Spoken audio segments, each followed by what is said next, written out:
So let us know in chat if you are. Definitely give a shout out to that. You are waiting for the stream. You're in the right spot then, because we are here now. How am I doing? I am doing great. I'm happy to be here on a Wednesday. I love streaming and hanging out with everyone here. We're going to be doing some router hacking after we chat for a bit here. I haven't touched the router since the last time, except for if you were following along.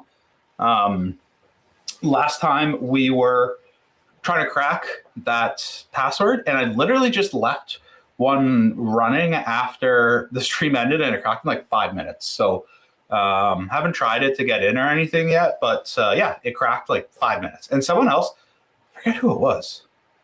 If you're here, someone else also found it, cracked it, or I'm not entirely sure. They messaged me on Discord as well. So super cool that other people were hacking along as well. Some good questions. If you got questions, pop them in here. I see people saying hi and what's up. So hello to everyone. But if you got any questions, I am here to answer them. But this question, do you need to learn pwn before you go into IoT hacking? So I'm guessing by pwn, you mean like binary exploitation, that kind of stuff. No, definitely not. I mean, that's one of the areas where you do see a lot of binary exploitation these days is in IoT systems, but there's lots of other vulnerabilities and things that you can find without getting into binary exploitation. So if you are curious, yeah, there's still lots that can be found without that.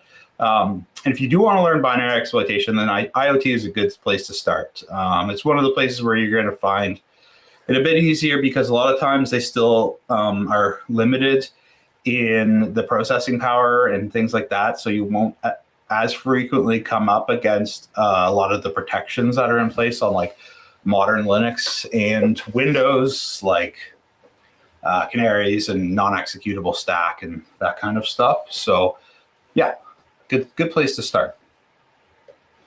All right. Looks like I got yes, one resume, so definitely at least one person that's interested. Hey, good morning to you too then. Yeah, you're Aussie in the Philippines, so yeah, on the other side of the world, for me at least.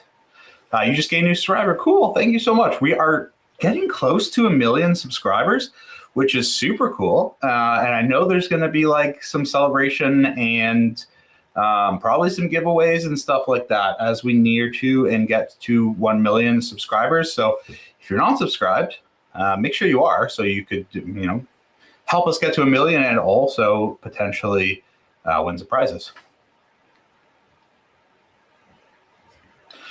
You are network support IT and you're looking for a job. Maybe that would be a good spot for a resume review then. I think, yeah, Britt's the resident resume review expert, and I know she does them sometimes, so she's the one that asked me if I would mind mentioning that. So yeah, maybe we can do a resume review stream coming up soon and help you out by taking a look at your resume.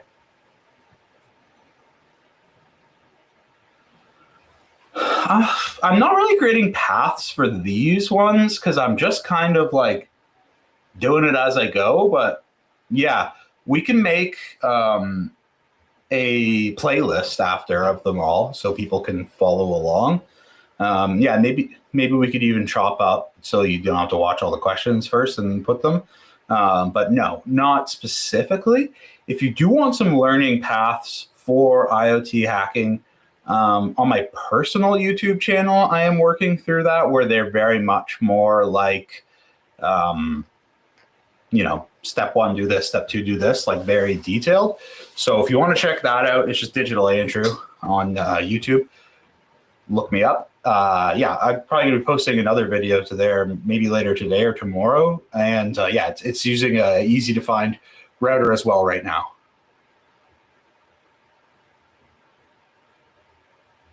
Yes, I have seen you around in all of those streams. So great to see you, and thanks for tuning in again. And yeah, also I have some more content on my own YouTube channel as well, if you want to. Hey, Zen Carter, good to see you here. Thanks for stopping in. Okay, talk about forensics. I'm not the best person to talk about forensics. That's the other Andrew Prince. But I will say there is some really exciting forensics content coming to TCM in the very near future. There's going to be a course, and it's going to be sweet. I'm definitely going to take it. I'm looking forward to it. And also, if you want forensics content, go on our YouTube channel. Prince just put out a 45-minute video that is really good, like really, really stepped up his production quality. Some cool shorts from it, goes into the history of forensics and digital forensics. So yeah, go and check that out for sure. It is worth watching. So if you want forensics content, I'm not going to do it any justice compared to what Prince can. So, or alternatively in 2 weeks. So next week we'll have office hours. The week after, Prince will be back. How do you go deep into network hacking? If you have not taken the whole PEH all the way from start to finish, I would go there, because that is your zero to hero network hacking course and network pen testing.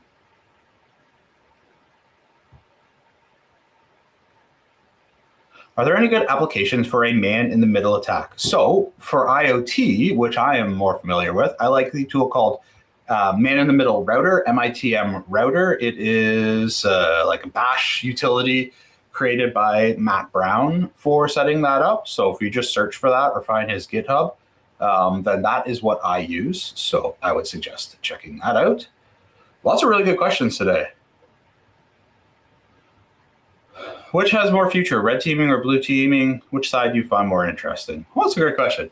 I think so. Future-wise, I think they both have the same future outlook, because there's, I mean, you need both of them. You can't really have one without the other very well. I mean, I guess you could just have blue team. So yeah, personally, that's a tough question. I honestly find them both very, very interesting. I kind of sometimes myself personally don't even fully see the line between them, because really the more you understand of like the attacks, the more you can defend, and the more you understand the defense, the more you can attack. So it's tough for me to say which one I find more interesting. Kind of just generally more what I'm doing at the time. But one point I will call out that, we get this question a lot and people asking about is, I won't sugarcoat it. There's definitely a lot more blue team jobs, and it is easier to land a blue team job when you're getting into cybersecurity or IT. Even that is hard right now. Like, I'm not going to sugarcoat it. The job market in at least North America is not the best it's been right now. I mean, 2 years ago it was completely different, but right now it's not. So like all jobs are tough to land right now in tech. But yeah, red team is definitely harder than blue team. So if that's what you're asking about, then yeah, blue team is a little bit easier. Okay. Another good question from you, Fahad. What's the fastest growing field in cybersecurity right now? AI-related security specifically right now is definitely the fastest growing field. I don't know if it'll stick around. I think it will, but yeah, like all aspects of AI security. So whether that's like, using AI, but the one I see more is like securing AI and hacking AI. Like, it's opening up a lot of new, very interesting attack surfaces that need to be pen tested and secured. So a lot of research there, and yeah, definitely something that there's going to be a lot of in the near future. Okay.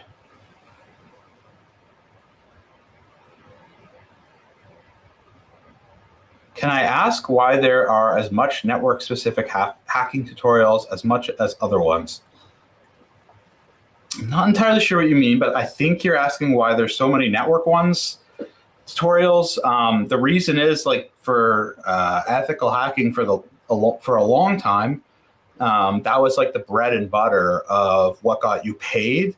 And yeah, what people wanted for pen tests were network pen tests. So you come in, pen test their organization. Like, now it's moving, like, remote work and on-prem, off-prem cloud. But for a long time, that was like the bread and butter. If you come in and test like their on-prem network, what would happen if someone got into the Wi-Fi? What if someone got through and got into an internal host? And what can they do with their network? How can they they deploy malware, all that kind of stuff. So I think that's why you see so many of those, because yeah, that's as far as like ethical hacking and pen testing, that was what there was so much of.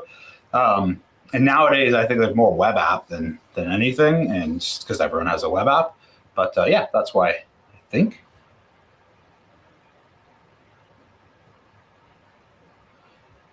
Okay, this might be a question for the other Andrew, but what are your thoughts on platforms like Discord forcing you to upload an ID? What are the potential risks with that? Yeah, I saw that there was so much chat about that. I mean, personally, I definitely won't be uploading an ID to Discord. I'm hoping that I'm just going to keep using it, and for what I use it for, nothing will change, and that I'm in like the teenager mode, because I don't know. I just go on like I actually just go on like 2 Discord channel Discord servers, which is the TCM one and Matt Brown's IoT Hacking one, pretty much. And then I also use it sometimes to game with my friends, like just to talk to them. So for me, I hope it won't impact it. What's the biggest risk is that Discord has already had breaches. They baited this somewhere else, I think, and they had a breach. So like, I think that's the biggest one, is just like identity theft. Yeah, if they get breached, now they have like your whole a picture of your ID, address, and driver's license number and everything, right for the picking for cybercrime and whatnot. So you're 56 and a veteran. Is it too late to start to learn IT security with a 4-year plan to study to be qualified by your 60th birthday? It's never too late.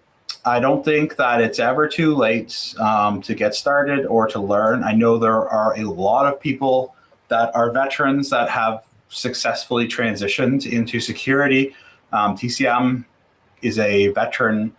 Was a veteran-owned company before Heath moved on. We've had a lot of veterans work here or still work here, and just like a lot of people I know in the cybersecurity community are coming from, not even specifically cyber roles in the military, but there's just like a lot of transition and skills of like how you understand risk and things like that can make that transition very well. And those people have a good perspective on like how to secure things, just like the mindset, not even the technical aptitude. I don't know what you did in the military, but yeah, I would not say it's ever too late. And yeah, I mean, 4-year plan is probably good for that. Depending on how you're going to study or where you want to get in, I mean, you might be able to get up to speed and land a help desk job faster than that and move from there. But yeah, I don't think it's ever too late. If that's what you really want to do, and that's what makes you excited, then you should pursue it. That's the one piece of advice I always give, is if there's something you're really excited about and you're passionate about, it's going to make a big difference. And I think you should pursue that.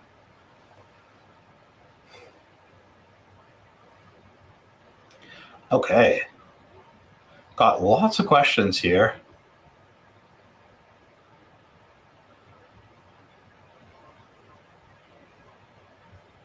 Hope I'm reversing Mirai malware that target IoT device.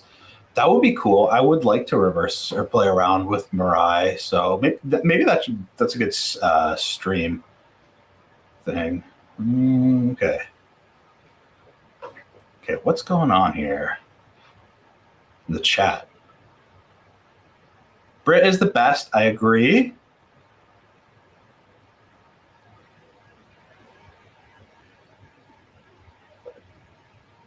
She's having an episode. I have no idea. Wait, what's going on here? I don't know what's going on. I don't know what I missed. Yes, collaborations planned with Matt Brown. Yeah, nothing specifically planned, but I chat with Matt every once in a while. Would you guys like to have him back on the TCM stream? We did have him once, and it was pretty cool. We just did Q&A, but like he would probably do some live hacking. So as far as like with TCM, yeah. I'll let him know that people are asking, and I'm sure he would come on another stream with us. It's been a while since we had him on last. And then personally, yeah, I'm going to be doing some courses like with him or on his platform throughout this year. So that'll be like separate from TCM, but just something that I'm personally doing in my spare time. So yeah, lots of stuff going on with Matt Brown.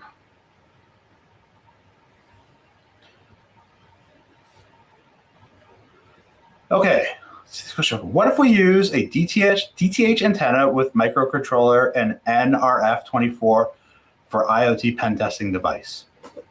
Yeah, sure. I mean, you can use NRF for your wireless stuff. Personally, whenever I usually have an IoT device in my lab, I find it much better to hook it up to a Linux device and go from there. There's just so much more utilities and stuff. But yeah, if you needed something for the field, I guess you could put something together like that.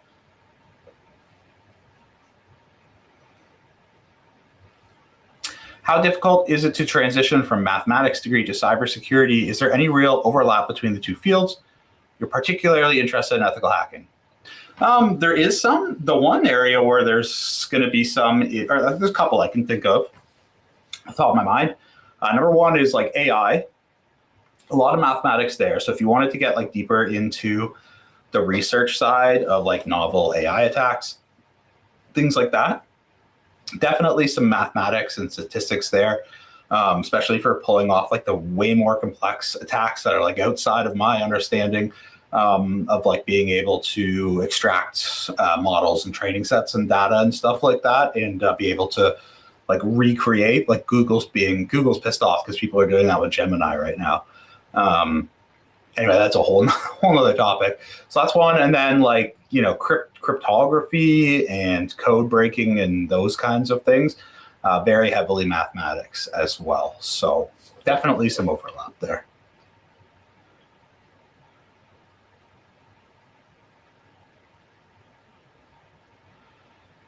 Okay.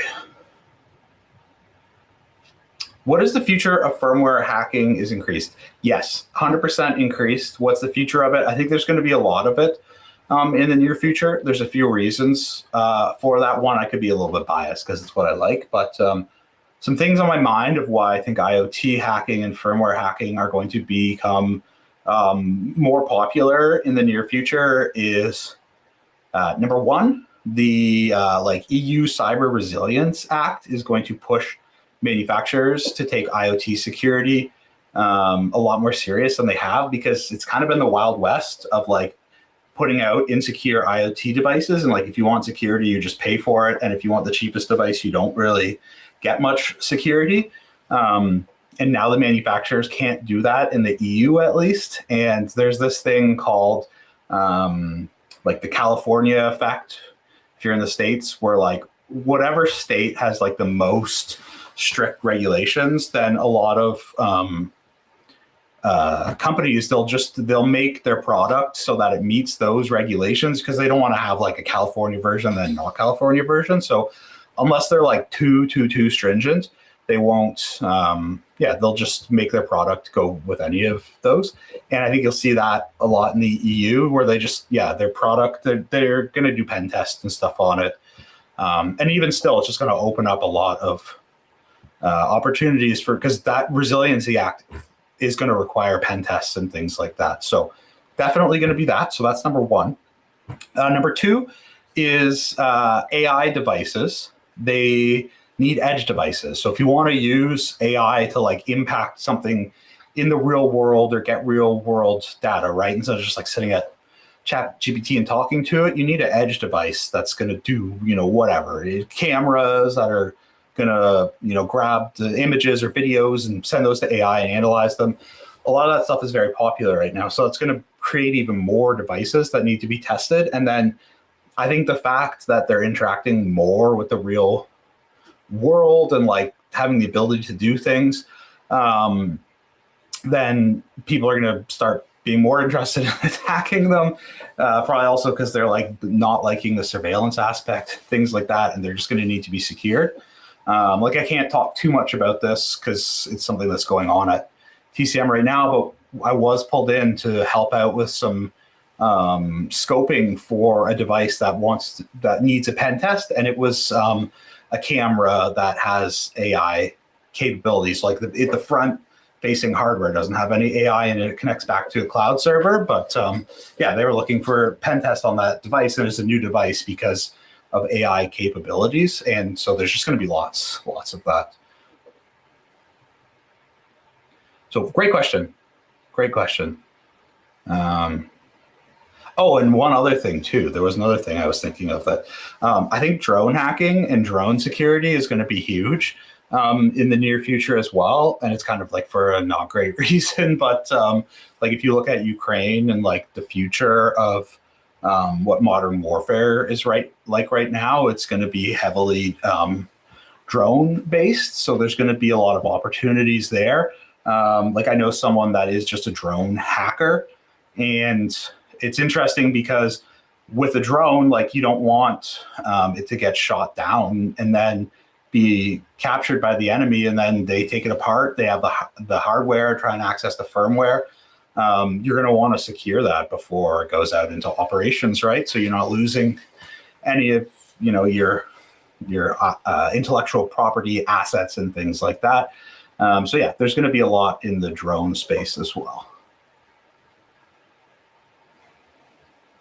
Okay, I'm going to take a couple more questions, and then at 1:30 we'll start with the router hacking and see where we can go. Oh, good question here. Are we hiring? Yeah, right now the parent company of TCM, Educate 360.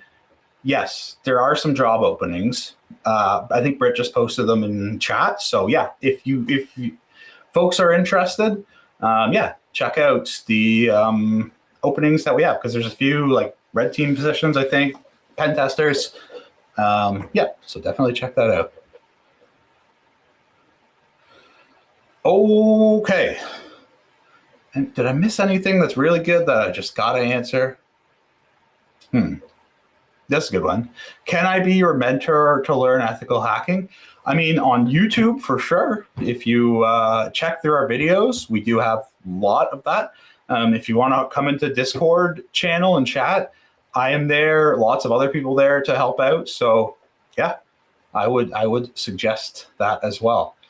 Okay, last thing before we get into hacking here that I wanted to chat about is if you are interested in bundles, the bundles we have, which are like a really good deal, they were just kind of like left up after, I don't know if we forgot to take them down or what happened, but after the last sale, the bundles stayed up, and they're like a really good deal. So those are going away at the end of February. Maybe they'll come back for a sale like Black Friday or something again in a year or so, but for the time being, they are going away, and it's the best value you can get and the biggest savings you can get is if you purchase those. So there's a few of them. So yeah. Oh, I want to answer this question, and then because we're almost at 1:30, but what's coming regarding AI hacking? Yeah, that's all I'm working on probably for the rest of the year here at TCM. Right now I'm working on, I guess you call it like an AppSec course, yellow teaming. I don't know what you would want to call it, but it's like securing AI applications. And it goes hand in hand with the AI Hacking 101 course, and also the AI Hacking 201, and what I guess is going to be called the PAPP, the POP. Because even if you want to do offensive security and AI hacking, you have to like understand the other side, right? So when you're writing up your report and recommendations, you're saying, yeah, you're vulnerable to whatever, prompt injection, rag poisoning, you name it. Usually you'll come in with a recommendation too, like, oh, you need to do these things to fix it, or turn this off, or set up this. So in the AI Hacking 101 course, we did not really go over remediations as much. So that's what this follow-on course is going to be, is like, yeah, vulnerable prompt injection. What are the things that you can do? What should we be doing? How do we sanitize the input? How do we use classifiers? Those kinds of things. So that's what I'm working on right now. After that, it will be AI Hacking 201 mostly, which is going to be a lot more focus on agentic workflows and like MCP hacking and that kind of stuff, because that's becoming so popular right now. And it's, it's not just the chatbots and talking to things. It's like all these big agentic workflows with like multi-agents, and how you can get into like abusing those and their outputs. Then after that, it'll be the POP, Practical AI Pentest Professional, like the PNPT of AI hacking. And then, I don't know. I haven't looked that far out. So yeah, that's what's going on with TCM and AI. And then like in my live streams and like some YouTube content, I'll be doing IoT stuff. But yeah, that's what I got going on. So thank you for asking, Hamza. Okay, I'll keep looking at the chat, but I am going to go and do some IoT hacking because that's what we're here for. So let's hop over to that now. OBS. Cool. All right. Okay, so last time we were trying to crack that word list. So we're going to do that again. And I'll just show you what I cracked it with because, yeah, or not crack that word list. So if anyone's new here, what do we do? Last few streams, we took off the chip from the firmware, got the firmware out, extracted it. We've looked through the firmware pretty extensively. We're trying to get into a shell in the UART, which we identified. And to do that, we found a password hash, the root password hash. And we were trying to crack that last stream, and we couldn't, but I just was able to. So show you what I got it with. So this is the top, what is this? Million, top 1, 2, 3, 1, 2, 3, top 10 million passwords from SecLists. I got this from. So if you're not familiar with that GitHub, it's called SecLists, and it just has a whole bunch of word lists. And I was just trying a bunch of these. And then I'm putting this best 66 rule. So it actually, I tried top 10 or this top 10 million. It didn't work just on its own. So I like this rule. If you're not familiar with these rules, they just add like a bunch of permutations and stuff onto this. So it's going to be way more than 10 million because it like, does all those things where it puts the capital at the end and numbers at the end and lead speak and all that kind of stuff. So yeah, and then I'm disabling the POP file right now because I want to show you you guys can get the whole thing. It'll crack pretty quickly, this one. So I got a pretty powerful GPU on this computer. That's why I'm running this on my Windows one right now. I got this, I've chatted about this on stream a few times, but I got the Evo X2. It is by GMK Tech. It's like a mini PC, but it has the new AMD AI Max 395 Plus in it, which is like integrated GPU, CPU, RAM all together. And yeah, it's a beast for like AI stuff and cracking, but the AMD drivers are not as good on Linux. So I was having some issues with Hashcat and some stuff on Linux, which kind of sucks. So anyway, that's why we're on Windows today. Cracked this guy pretty quickly, so we got fired up. Which I'm now realizing, though, I think someone was like suggesting to try this, and we tried it, and it didn't work before. But anyway, I got a shell to the router. I popped this up before. Let's see. So it says root password for system maintenance. So it's FIREITUP, so it's capital. Let's see. No. So there is this. Trying to just control D here for normal startup, but it's not. So, okay. Interesting. Okay, I'm going to try and restart it. We'll see if we can get in control D, maybe normal startup. Let me see.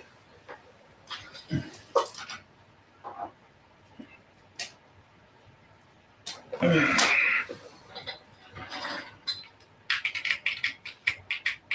don't want to stop auto boot because we already did that. Just mashing this right now.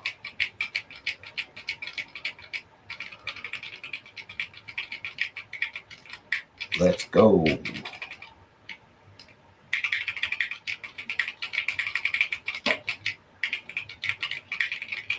Normal startup. Got it, I think. I saw it scroll by.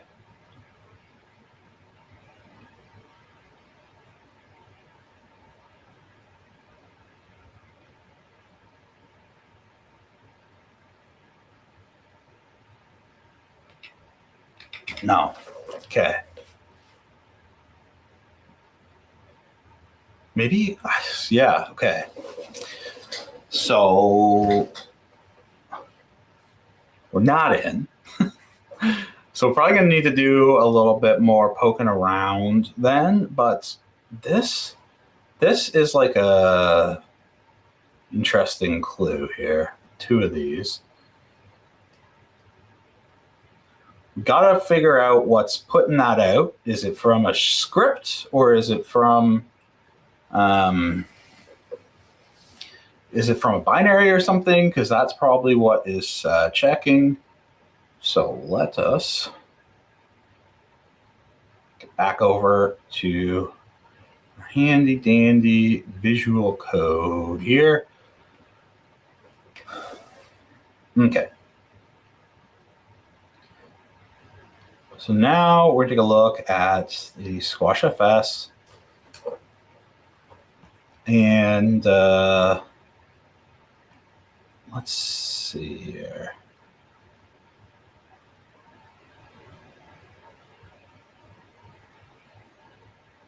Okay. We got a few people asking what the heck I'm doing. So I got a router here. We opened it up the last few streams. So if you go back and look, open it up. We took the chip off the device, got the firmware out, extracted the firmware. We started reverse engineering it. Right now, I want to get a UART shell into it. So I have the UART connection here through PuTTY. That's this. But I don't know what the password is. And so we found a hash for the root password of the device, and we cracked it. However, this seems to be some sort of custom binary or something like that, where that's doing this login. It's outputting this like give root password for system maintenance. So the one thing I see is like that wording to me is does not seem like it's from a regular thing, like give root password. I don't think that's how like it would be. Yeah, like yeah. So I think there might be something custom going on here. So I'm just looking to see what binaries are here, and we're gonna see if we can figure out that. So I wanted to add that to the notes. I need to add this to our notes here.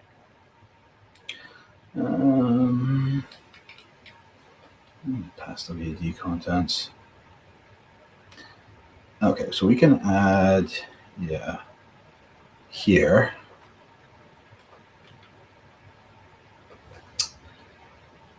Okay, so we're gonna add, so this one, let's make sure this is the right hash here.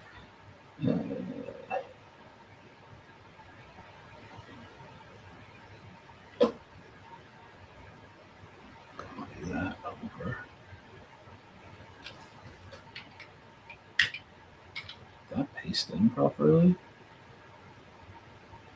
I don't want that.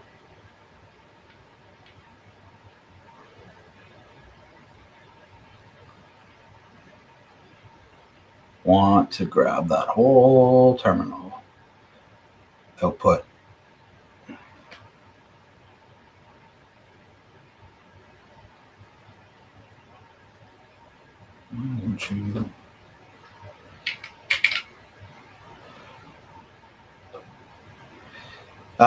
Yeah, we can try the other one too. I don't know if it's a full hash though. Let me here.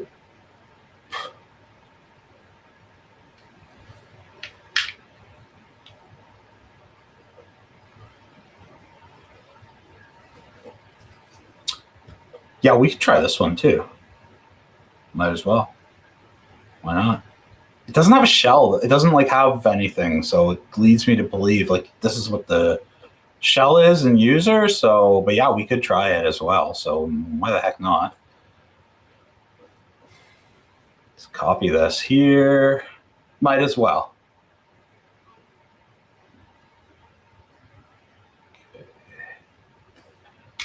Where did I have it saved here? It is in hash.txt. So here, notepad hash 2.txt.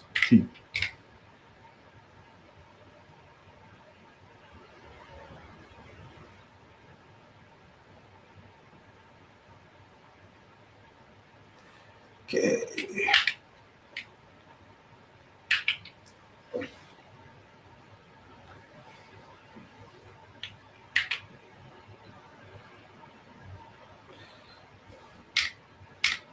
Okay, let's see if it's in this one now.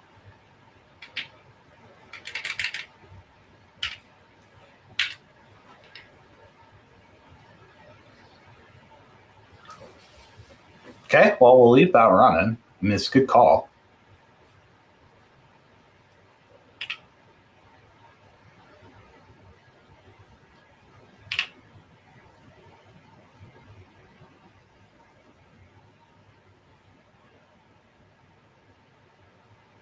Same one, same hash as well, just different salt.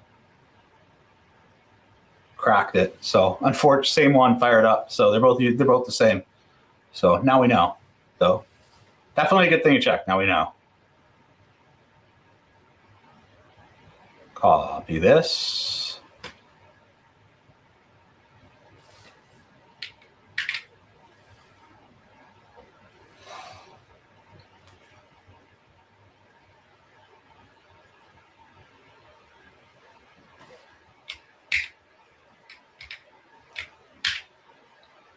What the heck? Oh. Still getting used to my new keyboard here, which I just got, which is split ortho keyboard. It's taken me a long time to get used to it, but my wrists were bothering me so much, and it's been helpful. Okay, so yeah, neither of these are the right ones. So, yeah, what now? I want to go back to here. I need the exact wording for this, which is give root password for system maintenance. Okay.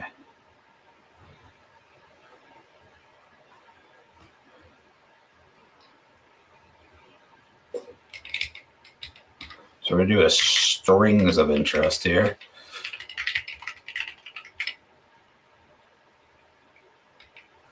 And it is capital. Give root password for system maintenance.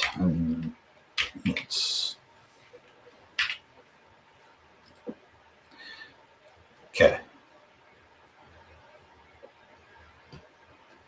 And then, I mean, this could be, so, and then it's or type. So there's space here. Or type Control-D for normal startup.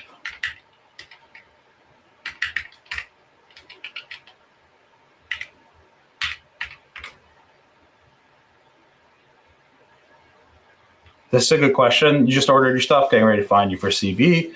What devices would you recommend? Smart camera, cheap smart cameras, cheap routers are probably your best bet, in my opinion.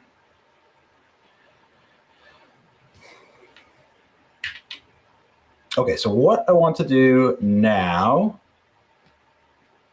is I want to go into here. Squash fs-root. Yeah. let's try in bin first. So we're going to go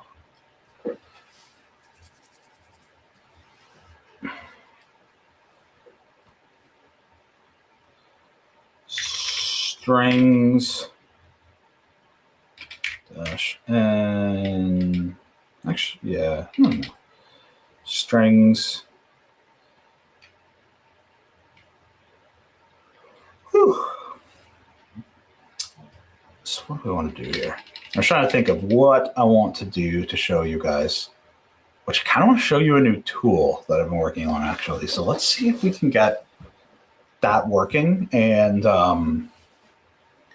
if we can't, then I'll go back to this manual. But yeah, I'm going to launch up this new tool I've been working on here.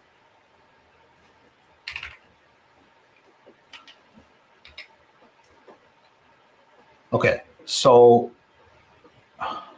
yeah, I was debating whether I was going to show you guys this on stream today, but I've been working on this really cool tool. It's still like in development, kind of like alpha, I would guess, but it is a, it's called Wares, like for firmwares, and it is a AI-assisted reverse engineering tool for firmware. So you can upload a project and then like get AI assistance with reverse engineering and stuff. It uses like kind of like MCP-esque, so that the AI has access to call tools and things like that. So it can do fully autonomous, or like you'll get better results with like the human in the middle and kind of guiding it. So yeah, I don't know, I kind of want to show you guys. So I'm actively working on it though. So we'll see if we can get it working with this MIPS firmware or not. So let's add a new project here, which I think is right under my face, which is why I can't see it. And then I got to download this firmware here. Let's just grab this firmware.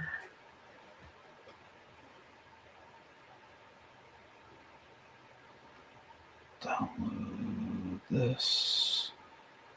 Sure.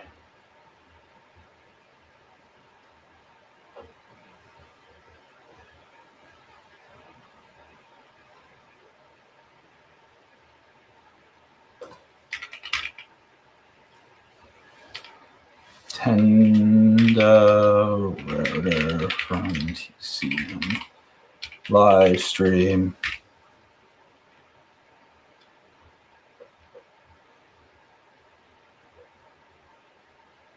Oops.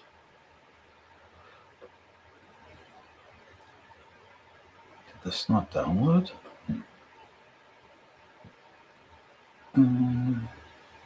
Okay, I guess it didn't download yet. Oh yeah, I need to download it. It doesn't like doing this. Oh, yeah, wait, it's here. It's here.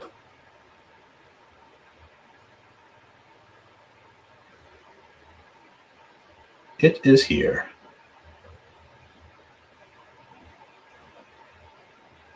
Why can't this guy see it though? Oh, it's like put it in the wrong. I was looking in the wrong spot.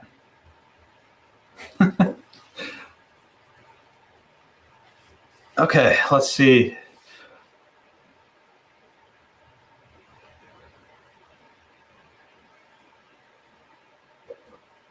Okay. So let's see. Was able to extract it? Some stuff. Only the bin. Everything is in the root though. So yeah. Some things did not work. It got the bin file extraction. Okay. Let's see if we do the component map here.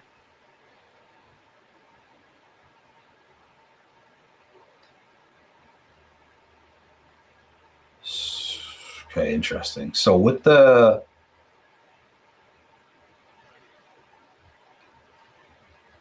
it looks like it only, I don't know. Okay, so the way that it works is it comes in and it tries to extract that automatically. So it looks like all this one got is the bin folder. I don't know why. I'm gonna have to go and figure out, look at the logs and stuff to see, or it just has everything under.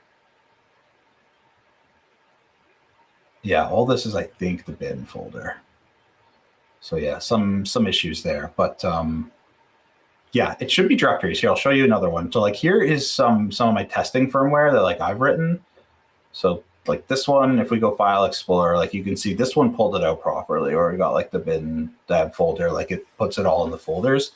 And then you can do a component map, which is cool. So like I already generated this, but like this shows the links between like all the binaries and the libraries and scripts and config files and things like that. So let's zoom out here somewhere where you can see more. So like you can see like this WPA passphrase uses these, and which is kind of cool. You can generate an SBOM automatically, which is nice. So you can just see like what components are there, what it has. But like, yeah, a lot of other software can do this. So the really cool thing about this is going to be two things. So one, I'm doing firmware emulation. So you can like automatically do emulation right in this. So if you want to test something quickly. And I'm in developing also automated fuzzing as well. So like I can do fuzz testing as well. And all these tools are like hooked into the AI. So for example, like if you want to do system mode emulation, like you need a kernel. So if you don't know what kernel to use, you can get the AI's help about it. And you can also ask them about the file. So we'll just do that for this one here. Anyway, so if we go File Explorer, and then let me just quickly move my face here. We can chat with AI about the files, and it can do a bunch of the reverse engineering for us. So let me just move my face though to, I don't know, here.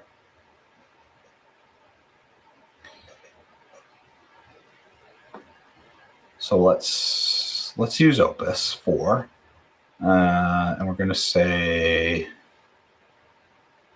from here. I just want to copy my notes here. Notes.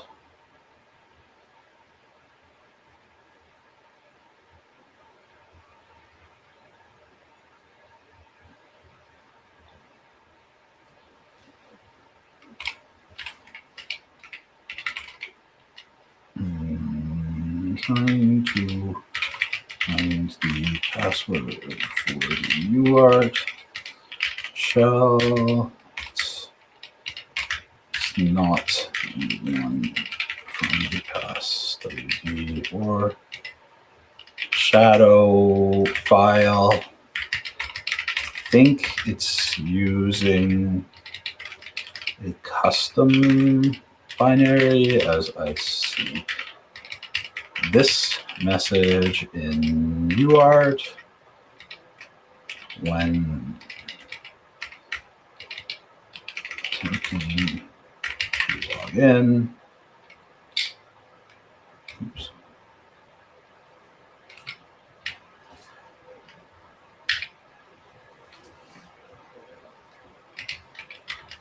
New check the files.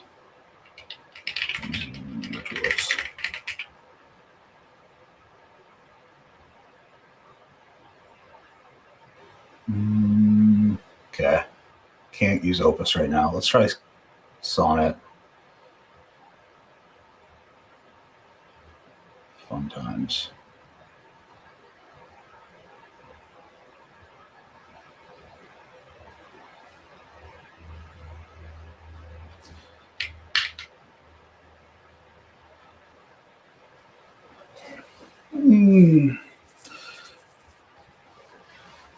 So you can see it has all these tools that it has access to. I was going to try and use Opus, but I don't know why Opus is not working right now. It's more powerful of the Anthropic ones, but Sonnet's fine. So you can see I programmed in like all these tools. So like we can look at the directory, see all the files in the directory. It's looking for hard-coded credentials now. It can read the file. So see, it's using strings now to search related strings, which is pretty cool. So like you can do all this stuff. It's doing it all like in the back end without needing to like go and manually do this, which is cool because it makes this more accessible, and also you can really automate that. So it's finding things already, which is interesting. But I'll show some more of this before we finish, because this is just kind of like the start of what it can do, because this stuff is just like pretty straightforward bash commands that it's doing in the back end to like search and extract out strings and things like that. But it can also do reverse engineering and some cool stuff with reverse engineering, which we're going to take a look at as well. So I'm going to answer some questions right now, because we got the robots doing the work for us right now. And yes, this project, yeah, I am actively developing it. It's just me. Well, it's me and Claude Code, which I've been using a bunch. But I have a background in software development somewhat, but yeah, I've been using Claude Code a lot, and yeah, it makes things a lot faster. So yeah, I'm actively developing this. It's not even out yet, really. Like, sorry, it's not at all. But I hope to be releasing it. Like, it's going to be fully open source project, everything.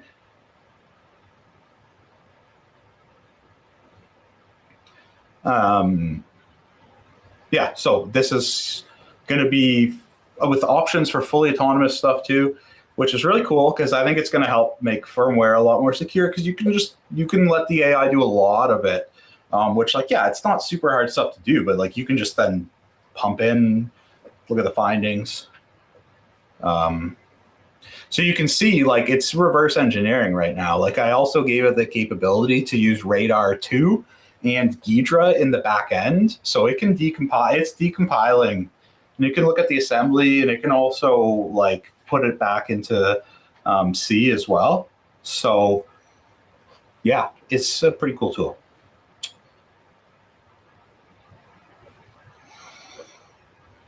I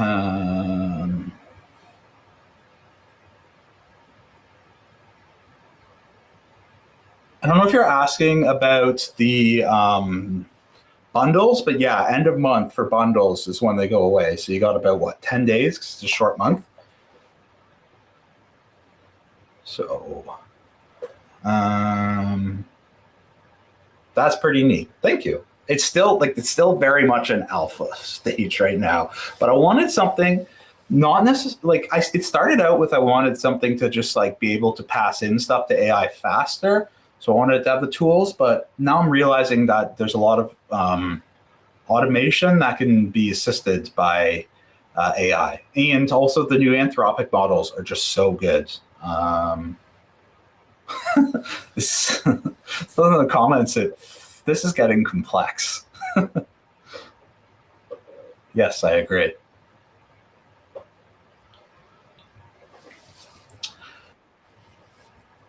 I need to figure out why Opus is not working right now. Anyway, Opus is like real. So Sonnet's a cheaper one. So the only thing is, like, yeah.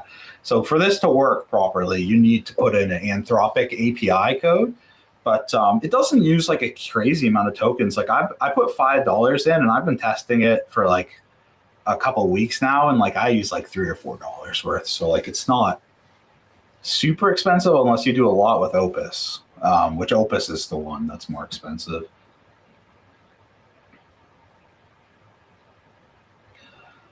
Question: do you need assembly for malware development for payloads?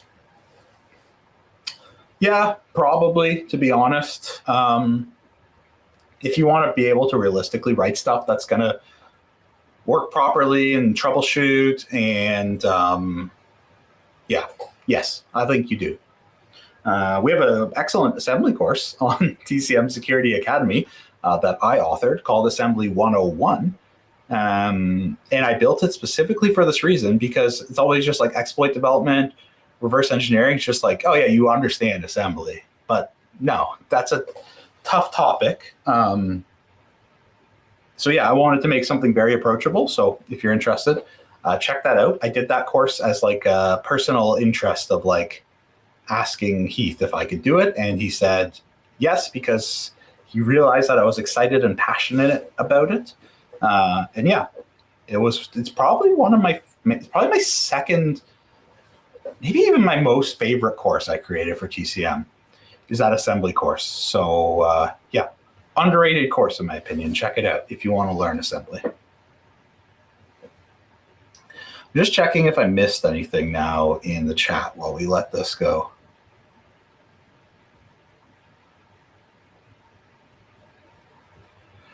What happens when malicious AI targets autonomous AI systems like self-driving cars or AI drones? Yeah, there's going to be a lot of that in the future of like AI versus AI systems. And so like this is one of the things that when we had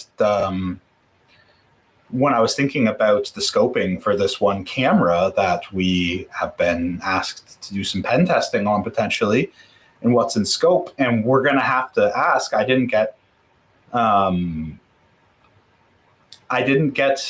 details about this, but like, is the like AI in the back end in scope? Like, do we need to test things about if it's possible for certain gestures or, you know, putting like painting your face a little bit or something like that? Will that, because this use facial recognition and things like that, you know, can we bypass that? Is there adversarial, they call it like adversarial AI prompts or adversarial prompts that we can use? You know, is there prompt injection? Are there tools that run in the background? Can we pass like that stuff into the AI? And yeah, like we're doing right now, like we're not attacking AI with AI right now. We're using AI for security research, but like there's no reason you can't pin AI against AI. And it's already happening and people are doing it. So yeah, great question. So this thing's chugging along. I'm inclined to see where it goes. I mean, yeah, this is still under alpha, but yeah, we'll see if it finds anything. It seems to think, so there's this promising string, is this, found in CNSL safe. I mean, we might as well just try it. Is that crazy? The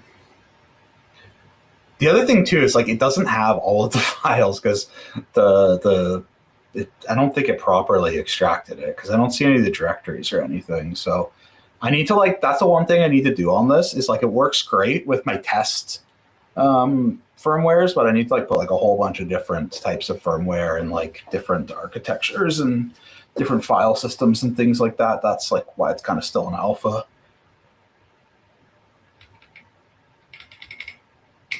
Okay.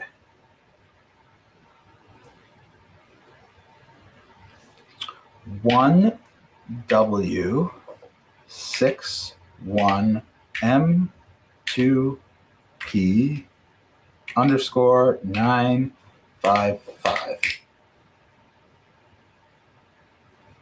No, it's not that one. Okay. It's a long shot.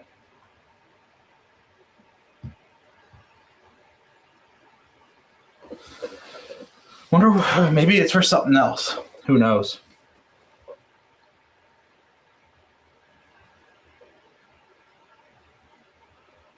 Okay.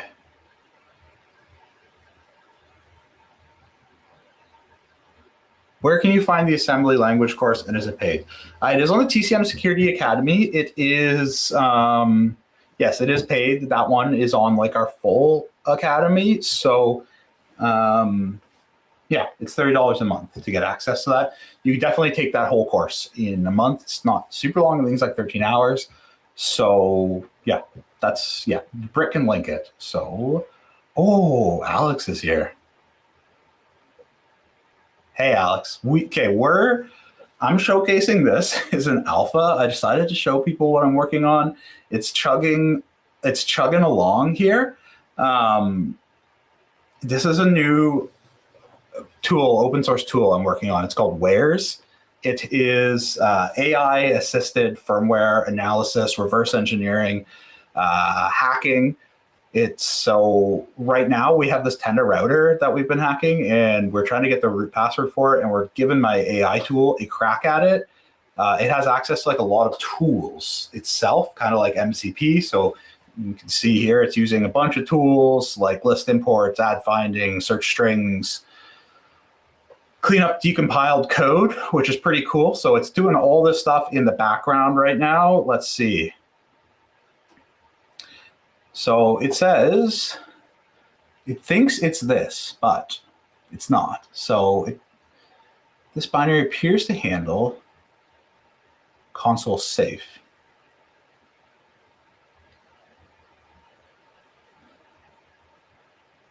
Two-step on.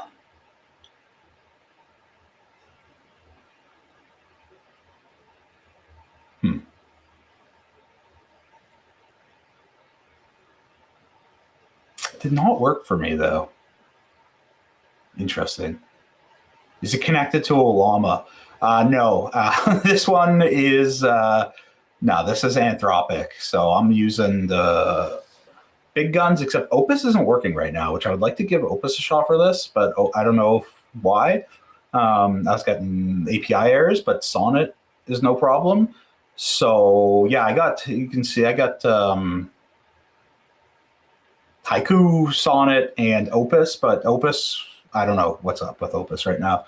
Their API was giving me errors, but it's not too expensive. I've probably spent like less than $5. I've been doing a lot of testing on this. So one of the cool things though is, okay, so it's talking about this binary here. So I wanted to show this as well to everyone. The CNSL underscore safe is this one. So let's collapse this. Okay, so this is one of the cool things that you can do here is you get these details like binary, like, yeah, nothing huge. Tells you like what security there is here. So like there's nothing on this one, which is interesting. Like, so it's got no PIE, canary, non-executable stack. All that stuff is off. Like when people were asking about binary exploitation of IoT devices. So then if you come in here though, you can see all these functions. So we got like the entry point, and we can see where it's talking about. So in this, so if we look at like these functions here, for example, like these are all C ones, but if we want to look at like entry, for example, we can actually see the disassembly here. So here we can see the assembly. So if you're familiar with MIPS assembly, we can look through the raw disassembly. But the really powerful thing is we can decompile this. So it does take a little bit because so now it's going into the Ghidra in the back end. And let's see. So this one's maybe not here. Let's see if we can find a function that is here. See if we can get this one working.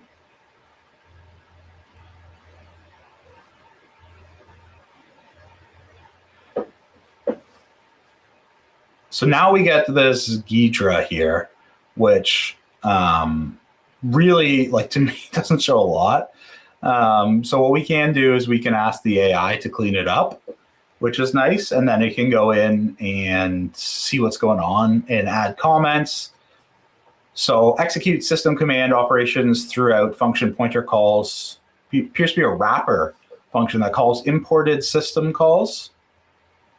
Command functionality, call imported function through global offset table. So this would take me a long time to read through and figure out what the heck these like double pointers and things like that are doing. However, with this AI cleanup, it makes this reverse engineering so much easier. So, and then you can also, so now we can add, we can like add this here and ask about the firmware as well. So we could say like, can you check over the do system CMD function in this binary and see if there are any security implications.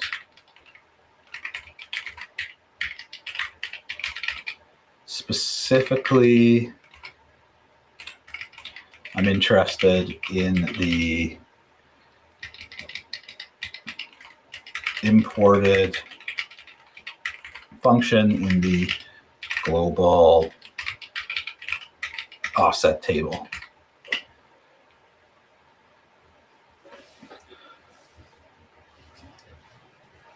So now we can send it to do its thing. And yeah, this is one of the things I really just created this for, is like, the autonomous AI stuff is cool, but like when I'm reverse engineering, I was like copying and pasting stuff into Claude or ChatGPT or stuff, and like it's so much easier just to have it all in one place. And then I was like, why don't I just put in an assistant and get a bunch of agents and let it go with that? So yeah. Some people hit 50-day streaks recently, which is cool to see. Yeah. Oh man.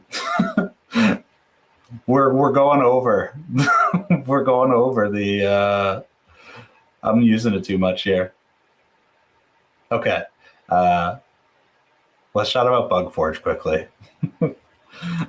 I've been using this a bunch today. Okay, we gotta slow it down.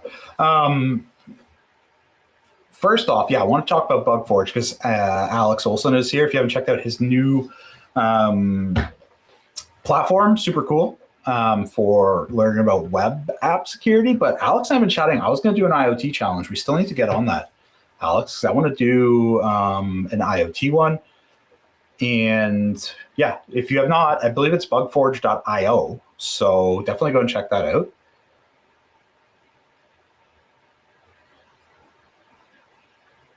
If I use OpenRouter, I can avoid the rate limits. Yeah, maybe I should. I've been using it. It's because I did let it do the whole huge assessment on its own. So we'll come back to this later. But yeah, here's BugForge. So go and check that out. Then to answer this question, you see this is hosted locally? No. The LLM in the background right now is using Claude API, like it's like public API, but you need to pay for it. So yeah, honestly, I've spent like $5 probably so far, maybe less. I've been doing this for a couple of weeks. We just hit the rate limits because it did so many tool calls. If you look back through here to find this binary and go through, like all these tool calls, they take a lot of tokens, like searching files, listing directories, all that kind of stuff.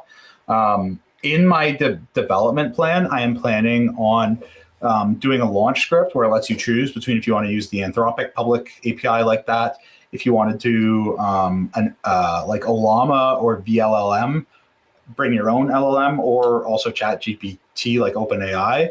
So all those in the background. Right now, I'm just using Claude. Honestly, Opus is so powerful that yeah, I want to just start with that, especially for reverse engineering. But yeah, gonna try that as well. Yeah.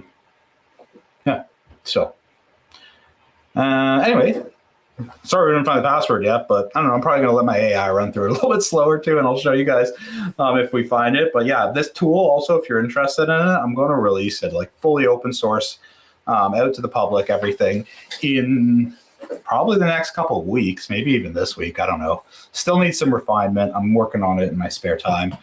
But yeah. Let's hop back. I'll look through the chat quickly. We're already over time here, so let's see what's going on in the chat.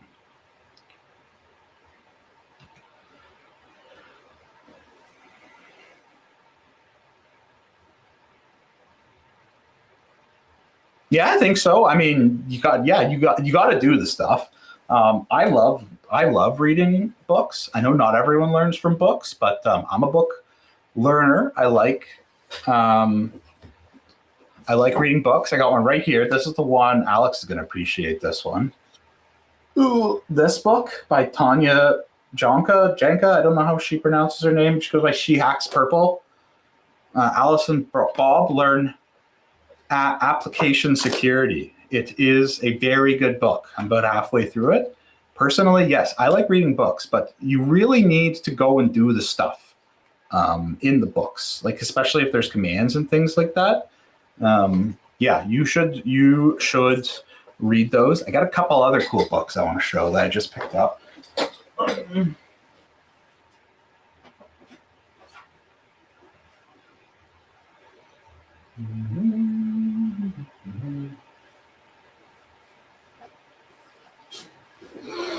Some other books I am reading right now that are super cool. So let's bookmark in it. This one, From Day Zero to Zero Day. Yeah, I'm really enjoying this book as well. I'm like addicted to No Starch Press. I have so many of their books. And then this one, love the cover of this, literally just the leather bound. Microcontroller Exploits by Travis Godspeed. This is one of those books where I'm reading it, but like some of the stuff is like just so like, oh, even over my head. Like PIC ultraviolet unlock, like in a PIC microcontroller. So like, yeah, this is over my head, even some of this stuff, but fun book to read through. Okay, is it possible to use a debugger to extract passwords or other sensitive data if they are stored in plain text within the IoT device's memory of firmware? Yeah, absolutely. So I think what you're saying is like, yes, 100%. If you that is like a common attack vector for hardware-based things that you're trying to get into, like, for example, crypto wallets. So if you want to see about some attacks that go after this, Joe Grand has some very interesting videos on YouTube. He does like super high production quality. They're not as technical though. Like he does go into some of the technical stuff behind it, but not like full enough that you could follow it without a lot of your own research. But yes, this happens. So like it needs to be somewhere, somehow in the memory, right? For it to get that, decrypt it, check it against what you put in, and then make sure. So you can go in and read the memory through like JTAG or things like that. And there's protections in place to do against that, especially for things like hardware wallets. But if you get into like more advanced attacks like glitching, you can potentially glitch past being able to those protections that stop you from reading the memory with like JTAG or something like that. And then it's possible sometimes to be able to view the contents of that. And other times it's not secured. Like there's one where he gets into a phone and through JTAG, yeah, he's able to just access the memory and find the pin for the phone, the Samsung phone through that. So yes, 100%. Yes, 100%. They need to do one. I would sign up for that. I have the guy, Bill, I think is his name, on LinkedIn. I've chatted with him a few times. I'm going to tell him that they need to do that. Yeah, 100%. We need to have. We need that. Yeah, because I see them. They are on Humble Bundle sometimes, but I need the book. I like to open it up, or I take it into bed with me before bed, and I read it until I fall asleep. And I like to write. And I need the book. I tried e-reader, wasn't my thing. Yeah. Okay, couple more questions about books. Pen test book and firmware now. Okay, I'll bring over some more books from my personal library here.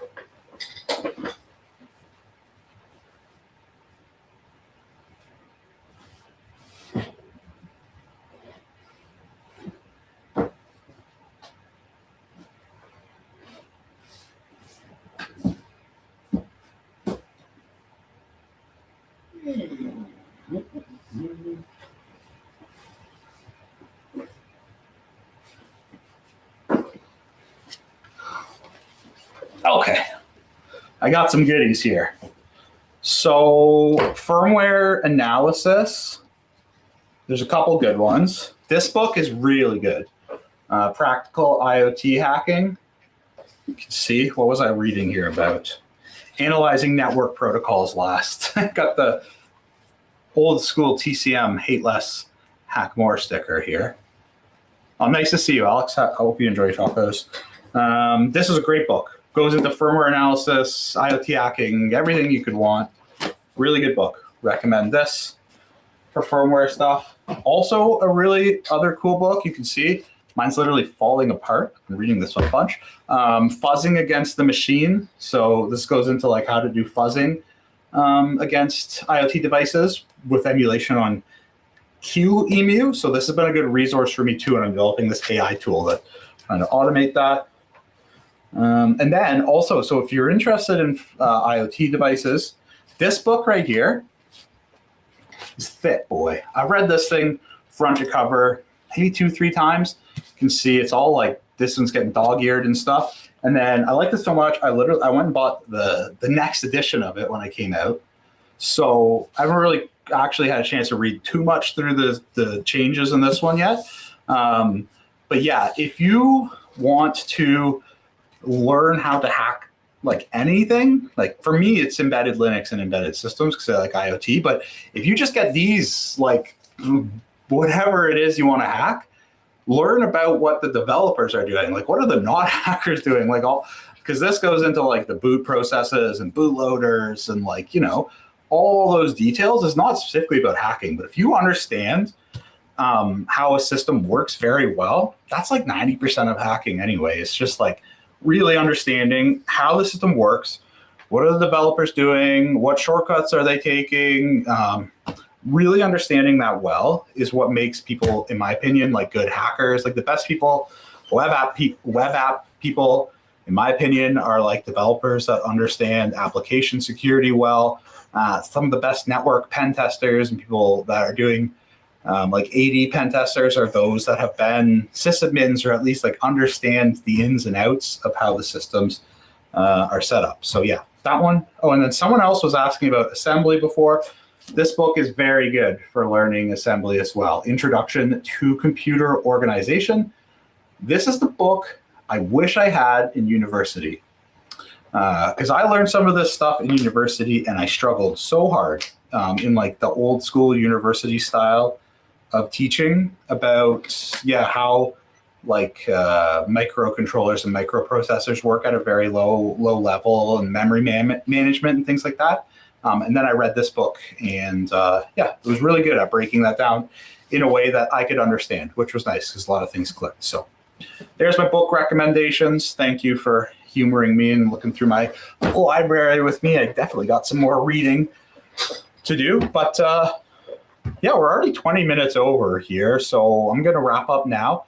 I do want to say a big thank you for everyone hanging out with me, checking out my AI tool, doing some IoT hacking. Didn't really get through as much today as I planned because I wanted to show that tool because I'm kind of like just been obsessed with that tool recently. That's what I've been doing in all my spare time. So yeah, appreciate you all hanging out. One last thing, go check out those bundles. If you haven't, just check them out, see if they're for you. They are a really good deal. That's the only reason I'm calling it out because they're ending on February. If they're not for you, no worries at all. We also got our free tier. Go and check that out where we got over 100,000 people on it right now. So yeah, appreciate you all hanging out. I hope you have a good rest of the day, evening, morning, wherever you are. And I will see you again in, I guess, 3 weeks from now. So bye for now.